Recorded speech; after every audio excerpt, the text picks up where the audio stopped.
Hello বন্ধুগণ, আপনারা সবাই কেমন আছেন? তো সেদিন আমি আমার বাসায় কাজ করছি। তো কাজ করতে, করতে হঠাৎ কলিং বেল বেজে উঠলো। তো দরজা খুললাম, দরজা খুলে দেখলাম ওরে বাবা! আমার সেই সুন্দরী ভাবি। তো ভাবিকে ওয়েলকাম জানালাম। ভাবি আসেন। ভাবি বলল, "না, না ভাবি আমি যাব না। আমি একটু নিচে যাচ্ছি দোকানে। আমার একটু প্রয়োজন আছে। আপনি কি যাবেন? চলেন যাই।" আমি বললাম, "না, না ভাবি আমার অনেক কাজ আছে। আমি যেতে পারব না।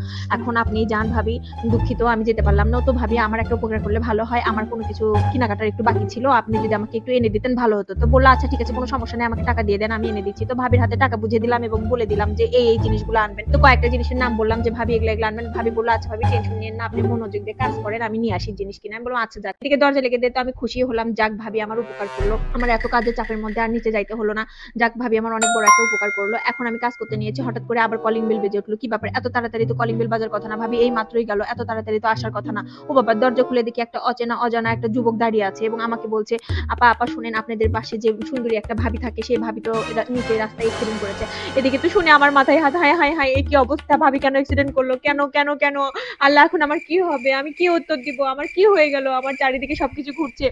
আমার মাথা বনবন করে ঘুরছে। আমি কি করব? কি করব? আমি কোনো কিছু বুঝতে পারছি না। আমার সয় সম্বল সব শেষ। আমার মাত্র ৳৫০০ সম্বল ছিল। ভাবি সেই ৳৫০০ নিয়ে No, অ্যাক্সিডেন্ট করলো। no, ভাবি no, আর অ্যাক্সিডেন্ট করার সময় পাইল না। এই ৳৫০০ নিয়ে যাই ভাবিকে অ্যাক্সিডেন্ট করতে হলো। no. আল্লাহ আমার সব শেষ, আমার সব শেষ।